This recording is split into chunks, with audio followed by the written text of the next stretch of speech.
الحمدللہ رب العالمین والصلاة والسلام علی سید المرسلین اما بعد۔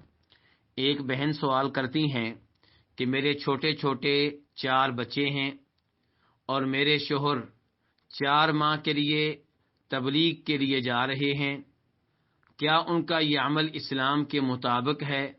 جبکہ ان کے علاوہ ہمارا کوئی ایسا نہیں ہے جو ہمیں کما کر دے۔ اللہ کے لیے ہماری بہترین رہنمائی کریں، میں بہت پریشان ہوں۔ تو گزارش یہ ہے کہ اس میں کوئی شک و شبہ نہیں ہے کہ دوسرے لوگوں کو دین کی دعوت دینا، نماز کی دعوت دینا، توحید کی دعوت دینا، انہیں شرک و بدعات سے روکنا امت محمدیہ کی ذمہ داری ہے، اور ہر ایک کو چاہیے کہ اپنی اپنی استطاعت کے مطابق اس ذمہ داری کو ادا کرے۔ اللہ رب العزت قرآن حکیم میں ارشاد فرماتے ہیں، کنتم خیر امۃ اخرجت للناس تأمرون بالمعروف وتنہون عن المنکر وتؤمنون باللہ، کہ تمہیں بہترین امت قرار دیا گیا ہے اس لیے کہ تم لوگوں کو نیکی کا حکم دیتے ہو اور انہیں برائی سے روکتے ہو اور صحیح معنوں میں اللہ پہ ایمان لاتے ہو۔ اور کبھی اللہ رب العزت ارشاد فرماتے ہیں، وَلْتَكُن مِّنكُمْ أُمَّةٌ يَدْعُونَ إِلَى الْخَيْرِ وَيَأْمُرُونَ بِالْمَعْرُوفِ وَيَنْهَوْنَ عَنِ الْمُنكَرِ وَأُولَٰئِكَ هُمُ الْمُفْلِحُونَ۔ تم میں سے ایسے لوگ ہونے چاہیے جو دوسرے لوگوں کو خیر کی دعوت دیں، نیکی کی دعوت دیں، انہیں نیکی کا حکم دیں، انہیں برائی سے روکیں۔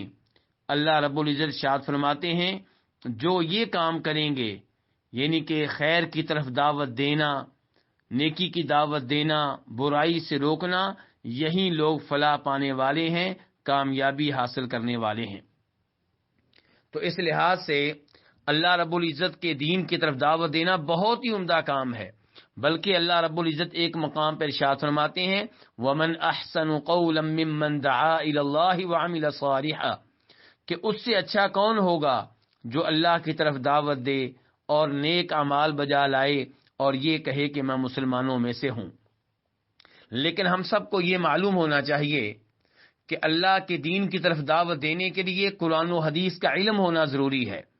افسوس سے کہنا پڑتا ہے کہ آج کل بہت سے ہمارے ایسے احباب ہیں جو نیک نیتی سے دعوت دینے کے لیے نکلتے ہیں، اپنی جیب سے اپنے اوپر خرچ کرتے ہیں، کسی سے مانگتے نہیں ہیں، کسی کو تکلیف نہیں دیتے، اخلاق کے ساتھ پیش آتے ہیں، لیکن افسوس سے کہنا پڑتا ہے کہ وہ قرآن و حدیث کا علم نہیں رکھتے۔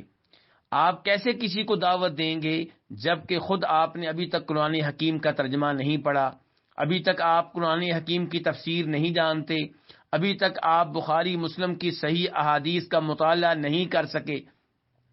دوسروں کو دعوت دینے کے لیے اپنے پاس قرآن و حدیث کا علم ہونا ضروری ہے، لیکن اس کا مطلب یہ نہیں ہے کہ جس کے پاس ایک آیت ہو یا ایک حدیث ہو وہ دوسروں کو دعوت نہیں دے سکتا، وہ بھی دے سکتا ہے، لیکن اپنے گھر میں، گلی محلے میں، دکان پہ بیٹھ کر، آفس میں، لیکن باقاعدہ دین کی دعوت دینے کے لیے دوسرے شہر جانا، دوسرے ملک جانا، اس کے لیے تو آپ کے پاس باقاعدہ دین کا علم ہونا چاہیے، تاکہ آپ دین کے نام پہ کوئی ایسی بات نہ کر بیٹھیں جو دین کے خلاف ہو۔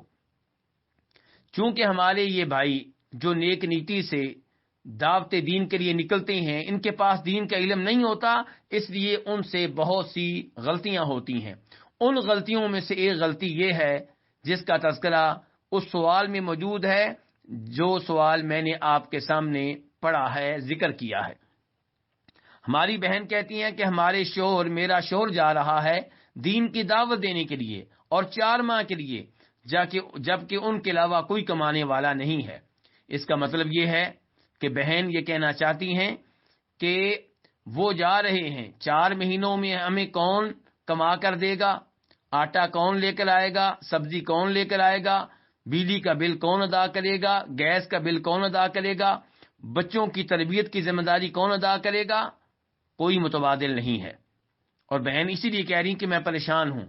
تو میرے وہ بھائی جو دین کی دعوت دینے کے لیے نکلتے ہیں، ایک تو ان کے پاس دین کا علم ہونا چاہیے، دوسرے نمبر پہ وہ اس بات کا یقین کر لیں کہ گھریلو ذمہ داریوں کا حق وہ ادا کر چکے ہوں۔ گھر میں 4 مہینے کا آٹا موجود ہو، 4 مہینے کے لیے سبزیاں لانے کا بندوبست کر چکے ہوں، 4 مہینے کے بجلی کے بل ادا کرنے کا بندوبست کر چکے ہوں، 4 مہینے کے گیس کا بل ادا کرنے کا وہ بندوبست کر چکے ہوں، بچوں کا خرچہ، بیگم کا خرچہ 4 مہینوں کا گھر میں موجود ہو۔ اور اس کے ساتھ ساتھ یہ دیکھنا بھی ضروری ہے کہ جب وہ 4 مہینے گھر سے غائب رہیں گے، کہیں ایسا تو نہیں کہ ان کے بچوں کے اوپر شریعت کے لحاظ سے برا اثر پڑے۔ کیا ان کو یقین ہے کہ جب 4 مہینے میں گھر میں موجود نہیں ہوں گا تب بھی میرے بچے ذمہ داری سے نمازیں قائم کریں گے، بے حیائی اور فحاشی کی مجالس سے، دوستوں سے دور رہیں گے، اور ان 4 مہینوں میں ان کی عدم موجودگی میں گھر میں کوئی ایسا کام نہیں ہوگا جو شریعت کے خلاف ہو؟ اگر خطرہ یہ ہے کہ وہ دعوت دینے کے لیے جائیں گے اور گھر میں پیچھے سے اللہ رب العزت کی نافرمانیاں ہوں گی، گھر میں کبیرہ گناہ ہوں گے، بچے گھر سے نکل کے باہر جا کر برے کاموں میں واقع ہو جائیں گے، تو بچوں کی تربیت کرنا والد کی ذمہ داری ہے۔ پہلی ذمہ داری بیگم اور بچوں کی ہے۔ اللہ تعالیٰ فرماتے ہیں یا ایھا الذین آمنوا قوا انفسکم واہلیکم نارا، اے لوگو اپنے آپ کو اور اپنے اہل و عیال کو جہنم کی آگ سے بچا لو۔